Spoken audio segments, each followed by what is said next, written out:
Wabarakatuh. Waalaikumsalam. Seperti yang sudah diperkenalkan oleh Mas Putut, jadi ya saya pekerjaannya kayak gitu ya. Tapi beberapa hari yang lalu Mas Putut minta bantuan saya untuk Mas, ya boleh ngisi materi tentang foto produk. Ya yuk silahkan. Cuman mohon maaf sebelumnya karena memang jadwalnya rada padat akhir-akhir ini, jadi cuman bisa tanggal ini ya. Alhamdulillah kita bisa ketemu. Untuk kali ini kita akan bicara masalah foto produk.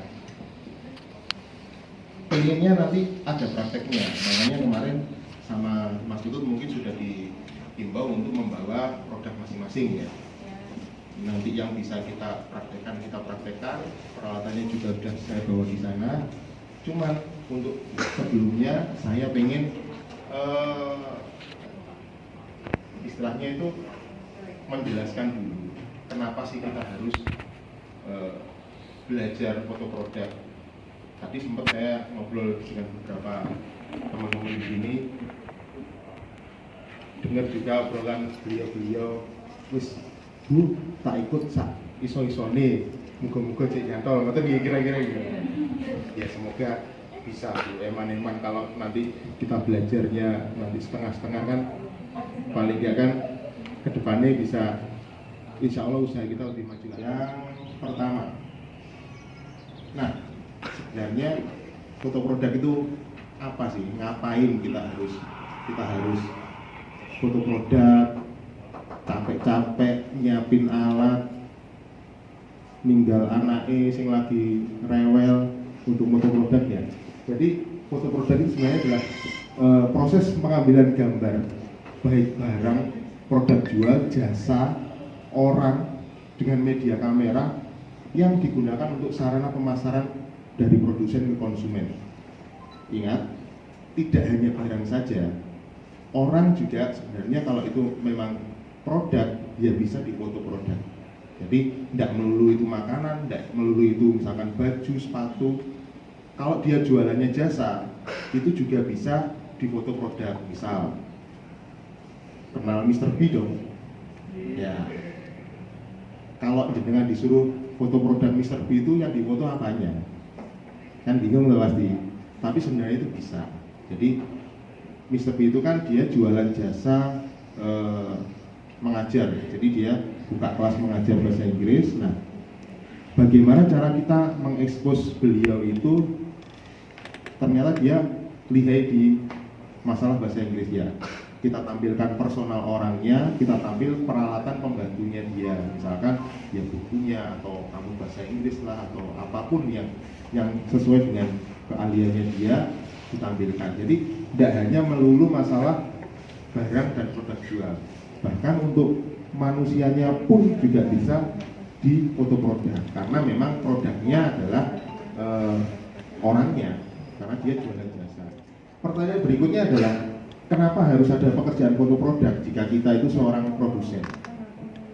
Jadi nyamuk sih Mas kok, nah aku les produksi ya wis repot, ngurusi penjualannya repot, marketing repot. Saya ini jadi direpoti masalah foto produk. Kenapa? Ya agar konsumennya jenengan ini tahu. Jadi detail dari produknya seperti apa, warnanya seperti apa, bagaimana bentuknya, ukurannya seberapa, bagaimana kombinasi warnanya, bagaimana isinya, yang tidak bisa jenengan jelaskan dengan kata-kata. Misal jenengan habis jualan di Facebook, oh iya cuman misalkan jualan manisan jahe gitu. Tidak ada fotonya, cuman sampean tulisan tok aja. Jual manisan jahe, warnanya coklat terbuat dari jahe dan perpaduan antara gula Jawa. Orang kan membayangkannya juga susah. Kalau kita tidak memfoto produknya, ditunjukkan ke mereka nggak tahu ukurannya bakalan seberapa. Jadi nanti akan ada salah paham, oh ternyata ukurannya segini, bukan ukuran sing packaging yang besar. Itu juga akan menimbulkan salah paham jika kita tidak menggunakan foto produk di setiap kita ngiklan di manapun. Jadi foto produk itu harus bisa menggantikan panca indera dari konsumen. Paling nggak dia tahu, oh bentuknya seperti ini. Misalkan jualan hijabnya ada renda-rendanya, ada motifnya di sebelah sini seperti apa. Nah itu harus ditonjolkan sehingga bisa menggantikan panca indera konsumen. Penjual juga harus bisa memamerkan produk itu sepenuhnya kepada pelanggan. Jadi ya, lek dipakai orang itu misalkan baju gitu ya. Kalau dipakai orang potongannya kayak gini, nah itu ditampilkan melalui foto produk. Kenapa foto produk yang baik dan benar itu penting? Ya agar bisa terlihat menarik. Tujuannya, sekarang kan kita sejak pandemi ini kebanyakan mengubah market behavior kita. Jadi kebanyakan orang sekarang sudah mulai jualannya secara online. Kemarin saya ngobrol dengan teman saya di JNE dan JNT. Ya apa mas, lotnya JNT dan JNE sekarang, ampun mas, penuh terus loh. Apa enggak pas puasa dan lebaran? Iya mas, biasanya puasa dan lebaran itu full. Tapi sekarang setelah puasa dan lebaran itu selesai, biasanya kan langsung pekerjaannya karyawan JNE dan JNT itu turun. Ternyata ini enggak, tetap stabil. Berarti menunjukkan bahwa kebiasaan pasar kita itu sudah berubah ke online. Nah, masalah utamanya sekarang, garda terdepan bisnis kita untuk jualan ke konsumen itu sekarang kalau online kan berarti ya foto produknya itu. Jadi gimana caranya biar orang tertarik dari hanya sekedar foto yang ditampilkan di tempat dengan iklan, mau itu sosial media kah, mau itu marketplace kah. Yang kita lihat pertama pasti adalah foto produknya. Cek aja, kita lihat di Shopee, kita buka Shopee, yang terlihat ya foto produknya. Jadi nggak ada alasan lagi untuk kita tidak belajar foto produk, karena ya sekarang satu-satunya jalan untuk kita jualan ke mereka ya melalui foto produk. Ya. Untuk foto produknya sendiri sebenarnya apa sih yang dibutuhkan untuk foto produk itu? Kalau saya ngomongnya cuma ada 5 item yang diperlukan untuk foto produk. Yang pertama adalah kamera. Kamera itu boleh pakai kamera apa saja sebenarnya, sesuai dengan kebutuhan dan kebutuhan jenengan. Kalau sekedar kebutuhannya hanya untuk posting di sosial media atau marketplace, saya sendiri sekarang sudah bisa meyakini bahwa smartphone itu sudah sangat mumpuni untuk digunakan foto produk untuk kebutuhan posting di sosial media dan marketplace. Ya, tanda kutip untuk kebutuhan posting di sosial media dan marketplace. Jadi kalau untuk kebutuhan kita bikin poster dalam ukuran yang sangat besar, kayaknya sih belum sampai ke situ. Jadi untuk postingan untuk sosial media, untuk kita berjualan di Facebook, Instagram, Shopee, Tokopedia dan segala macam, saya rasa sudah sangat cukup untuk menggunakan kamera smartphone Anda. Tinggal bagaimana tekniknya nanti yang kita pelajari biar fotonya bisa cukup bagus dan menarik. Yang kedua adalah background. Jadi sebenarnya ini saya ngomongnya masalah murah-murahan aja. Aku tidak mau ngajari sesuatu yang mahal. Kalau background biasanya kalau kita lihat di Tokopedia atau Shopee dan segala macam, kebanyakan background yang mereka pakai untuk produk adalah putih polos, hitam polos, atau misalkan kalau mau robot bondo tadi gitu ya, dia pakai tekstur kayak gini, atau nah ada backgroundnya kayak gini. Jadi tinggal kita biasanya tinggal taruh gini aja wis, kayak ditaruh di tempat sih rada lumayan fancy, mewah gitu ya. Jadi cuma sekedar seperti ini, atau misalkan kalau ya mau background hitam bisa. Nah, kalau gampang-gampangannya sebenarnya kalau kita ele-ele kira-kiraan gitu ya, ambillah kalender di rumah. Kalender di rumah pakai bagian belakangnya cukup putih polos, kita bikin limbo itu istilahnya yang tidak ada putusnya. Jadi, nah kita taruh kayak gini, ininya ditempelkan di tembok, jadi tidak ada lipatan di antara sudutnya. Itu sudah kita taruh selesai.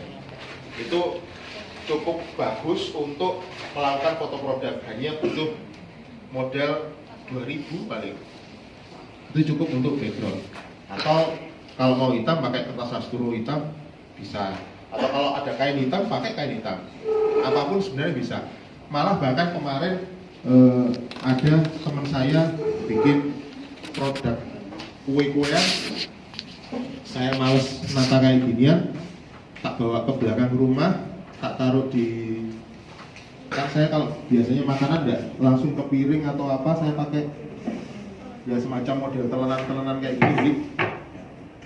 Setelah saya, yang lucunya setelah saya menggeluti usaha foto produk ini, pekerjaan saya beli ginian. Wajah sesangar saya belinya ginian.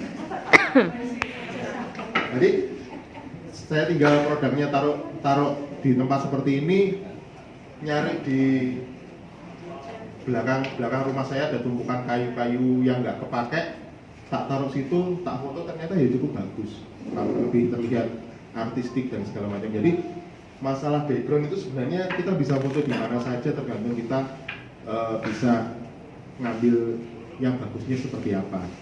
Itu background. Ketiga, jelas kita butuh produknya, nggak mungkin kalau kita nggak butuh produknya ya.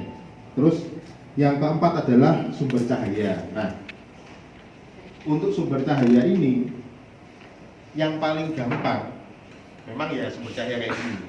Kita ngambil aja natural light dari matahari, kita taruh mejanya di sebelah jendela pas seperti ini, produknya di sini kita foto selesai. Cuman di sini masalahnya kalau saya mau foto di sini itu kuning warnanya.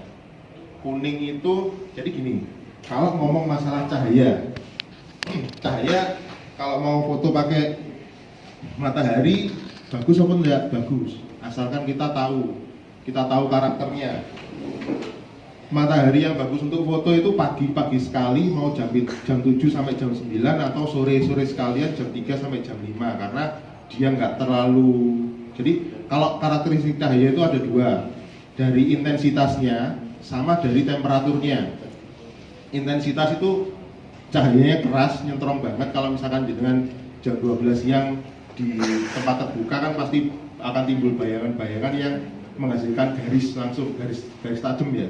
Berarti bayangan di bawah hidungnya langsung kelihatan garisnya. Nah, itu akibat dari cahaya dengan intensitas yang keras. Beda cerita kalau jenengan keluar rumah di jam 7 pagi, cahayanya masih lembut-lembut, itu cahayanya masih pasti akan tidak membentuk garis lurus, jadi intensitas cahayanya lebih rendah.